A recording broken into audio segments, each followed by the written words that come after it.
Hey everybody, welcome back to my channel. I have to apologize, I haven't been around for a while. I've had a couple of things going on in my life, trying to start some new stuff.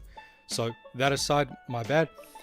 So today's topic, I'm going to be talking about an objection that atheists usually give. Now, stop me if you've heard this one. A common atheist objection is that the sacrifice that Jesus made in the Bible, as it's told, right, on the cross and all that sort of thing, that it's a bit silly because it's like Jesus Christ is sacrificing himself to himself because, you know, if he and the Father are one and all that kind of thing, then they think this is really, really silly and it's really, really stupid. Now, the fact of the matter is that if that were in fact the case, they would be right.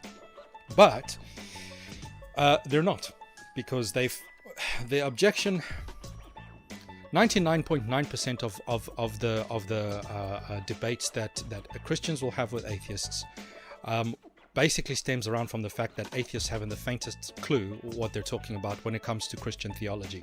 They usually and a lot of them claim that they've read the Bible and they've studied and they've tried the religion, or some of them might have even grown up in the faith.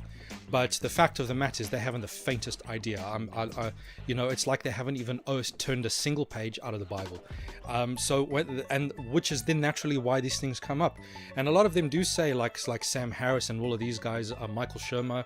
I'm not sure. I can't remember about Sam Harris precisely, but Michael Shermer, he grew up in the church and all that kind of stuff. And it goes to show, actually, as a matter of fact, that growing up in the church doesn't make a difference. Just because you're in the church doesn't mean you know a thing about what you're doing, right?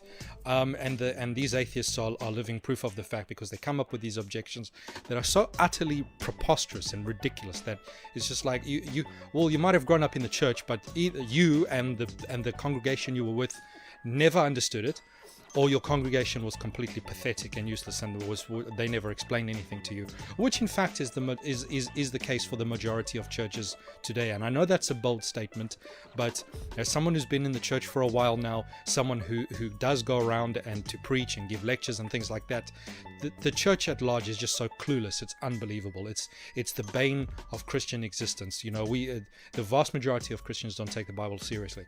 Anyway, so how do we explain this particular little issue? Is this silly? Is this God sacrificing himself to himself? We're making it seem like a little bit stupid, like a megalomaniac and all that sort of thing. Now, the misunderstanding, I think, comes because one thing that atheists do is they do not distinguish between religions whatsoever. They just lump them all in one box and be like, that's religion, and they're all the same. Their mindset is still consumed or taken hostage by this old style, all religions are basically the same, star worship kind of nonsense. The sort of garbage that you see on movies like Zeitgeist, which are completely false. Historians of religion, archaeologists and stuff like that, no one believes that rubbish anymore. It's a long dead idea that has not turned out to be correct at all. That this is just merely one faith copying each other. That's abject garbage. So that's why they come to this thing. And so in the pagan religions, you always had people sacrificing something to a god, and so they think, all right, so they take that, they extrapolate and say, well, if Jesus is making a sacrifice, then he must be sacrificing himself to God, and if he is God, then he's sacrificing himself to himself. Now this is nonsense. Right, now how is it to be understood exactly? Let's imagine now, for the sake of illustration, I'm going to make a very, very trivial illustration, but the point is there, right? You're a father or a mother. You've got your home, you have your family, right? And you make a law. No swearing in the house. If you swear in the house, you put £2, or wherever you live, $2, whatever the case might be, £5 in the jar, and then at the end of the month, you know, we take that money and we're going to get pizza for everyone. All right? Convention. You're trying to teach a particular lesson, right? What this law comes about that makes a statement: swearing is wrong, cursing is wrong. This is a moral thing. And if you break that law, there is a penalty. The penalty is pay money into the little kitty. Okay. Right. So Let's say now you or the father or the mother, you're walking around the house, you stub your toe, right? Stub your toe. Oh, beep. And colorfulness. Yeah? Right. And so you have one of two choices, because who made up the law? You made up the law, right? You came up with the law because you believe this is your universe, right? The home is your universe, and this is where the laws, and whoever lives within that universe abides by your laws, right? With your kids. Do you see the analogy working out here? Right.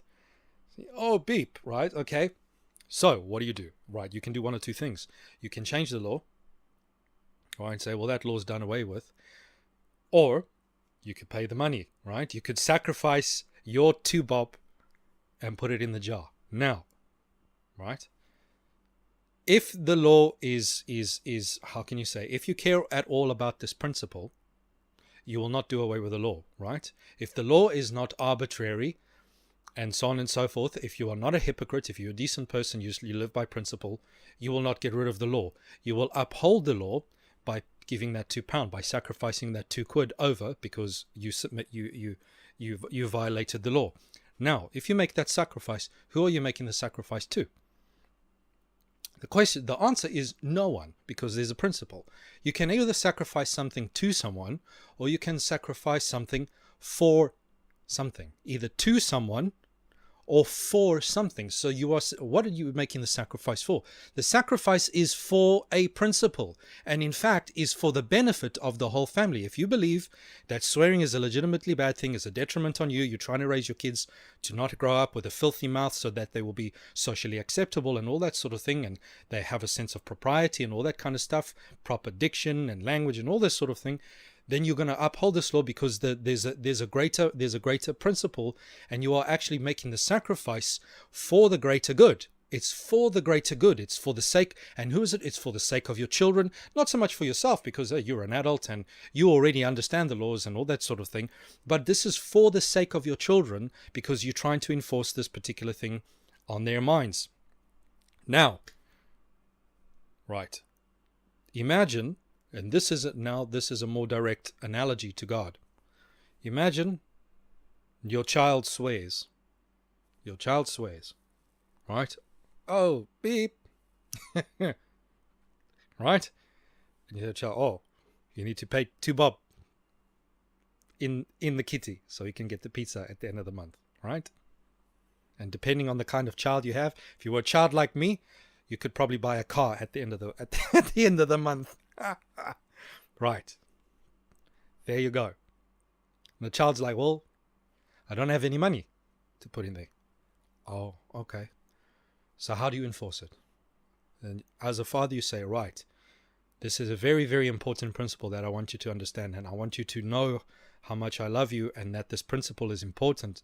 So I will take 2 bob out of my own money, and I will pay that for you, and that'll pay the debt for that little mistake that you made.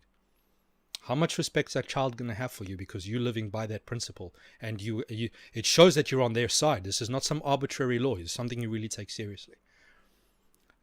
This is the same way with the sacrifice of Jesus Christ, making it to us. The law of the universe, the law of 10 commandments, describes what kind of a universe we live in, right?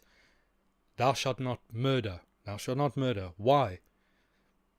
The principle, if you stab someone, they didn't die. Or if you kill someone and the next day they simply resurrected on their own, then murder would mean something completely different, right? It would be a meaningless, trivial thing. Oh, maybe you caused the person a bit of inconvenience, and so at most it would be an inconvenient thing. If we were immortal to the point, you kill the person, or not immortal, but we reincarnated like that. So I kill you, I'll just give him 10 minutes and he'll resurrect again.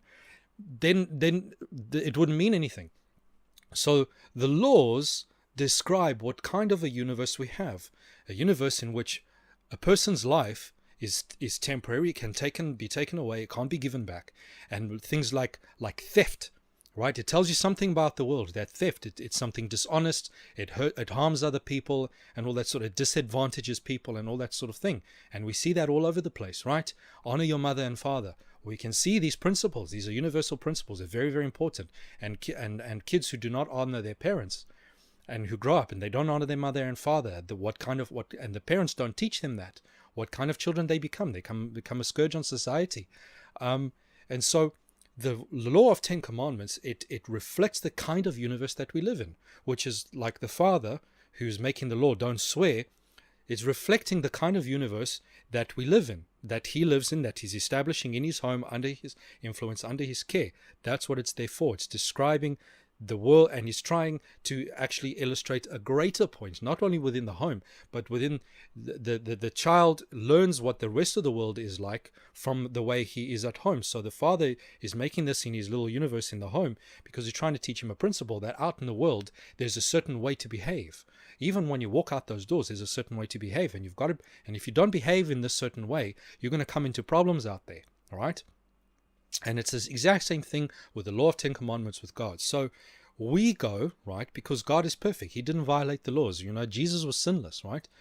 And so the wages of sin is death, right? The wages of sin is death, okay? And Jesus looks at this. It's like, oh, you guys, you sin, right? We're kids. There's the analogy. It's God the Father. We've got the Godhead. They're like the parents, and we're like the kids. All right, you violated there, and what's the price? The price is death. God, we cannot pay this price, right? Because, we're not immortal in the way you are and stuff. So we can pay the price, but there's a huge significance, if we die, that's it. We don't have the power of life within ourselves, right? So Jesus Christ, right, you can't pay for it, so I'll pay it for you, right? I will sacrifice myself, not to myself, which is idiotic, but for the greater good, for the larger principle, right? And it demonstrates a couple of things. It demonstrates that the law is immutable, because if the law could be removed, if the law could be changed or taken away, then Jesus Christ would not have had to die. He could simply take the law away. And if he could simply take the law away, then it would mean that the law was essentially meaningless and arbitrary in the first place. So that carries no weight. But Jesus Christ then sacrificing himself demonstrates that the law is immutable and it's something that is to be taken seriously, and it shows that it's not arbitrary, and it shows that he's not just some dictator out there. He's like, he actually cares for us to the point where he's willing to pay the price for us if we can then come right and accept him and accept that payment. Because the child could say, right, Dad, I don't want your £2, but I don't have money. Right? I've only got this £2. This is all the pocket money I have. And now I put that money in there and now I go broke. Right? And the father's like, you know what? I understand your nature. I understand how that it's difficult. Maybe you stubbed your toe and it came out. Maybe you got the influence at school. The kid's always swearing and you get the influence. Yeah, I get it. I understand that it's difficult. But if you're willing to do the graft and try your best next time and all these kinds of things, and you accept the money that I give you, I'll put it in your place. That gains a respect, man. That gains a massive respect from the children. And you should, and this is actually advice to a lot of parents, put your money where your mouth is, so to speak. Put your money where your mouth is, right? Then and that's exactly what Jesus Christ is doing. He's putting his money where his mouth is. He's putting his life where his mouth is. He's showing this is important, right? And I understand that if you pay this, then you go broke. You've got no life left and all that kind of stuff. But I love you. So he's sacrificing himself for the greater principle, for the principle of love, for the principle of justice, because justice needs to be done, right? Because if you simply excuse the child and say, all right, you don't have to pay that money, but you yourself as the father or the mother don't pay that money in, the child is going to be like, well, this is a bit, it can just be whatever, just excuse, just like that. There's no cost, right? But if the father pays the money himself, he's really showing, wow, this is not an arbitrary thing. This is very, very important. He pays the price to show the child this is serious business. I really, really mean what I say, and I'll cover you for this. But watch it. don't swear. At the dog or whatever, the chewing your homework, whatever the case might be. Right? This is a very, very serious principle, and that's what it's talking about. That's what Jesus Christ is doing. It's not some silly man. I don't even know where the hell these atheists get these things from, but it's so silly, right? So that's what Jesus Christ is trying to do, right? It's not some sacrifice to himself, some funny narcissistic thing, or I don't even know what to call it. It's just so it's so ridiculous, man. Anyway, ladies and gentlemen, I hope that clears that particular issue up for you. Jesus, he's not sacrificing himself to himself. He's sacrificing himself for something, for you, for love, because he loves you, and he knows that you cannot afford this price without going broke. It's a greater good. It's to show you something. He's trying to teach you something through that. And some of us will learn the lesson and inherit eternal life. Some of us won't. Unfortunately, that's what it eventually in the end boils down to. You either accept it and you learn and you change, or you don't, and then you have to pay the price yourself. It's that simple. It's not overly complicated. But right, so that's it. This is some Christian guy checking out. Please hit the like button, please hit the share button, please hit the subscribe button and all that sort of thing. You find me on Facebook, on YouTube, on One Way. I hope this helps you out. Help me out. Share the stuff around. Help other people out so that they can, share it to an atheist so they stop this rubbish. Get with the program, right? Thank you very much. Cheerio. Take it easy. Goodbye.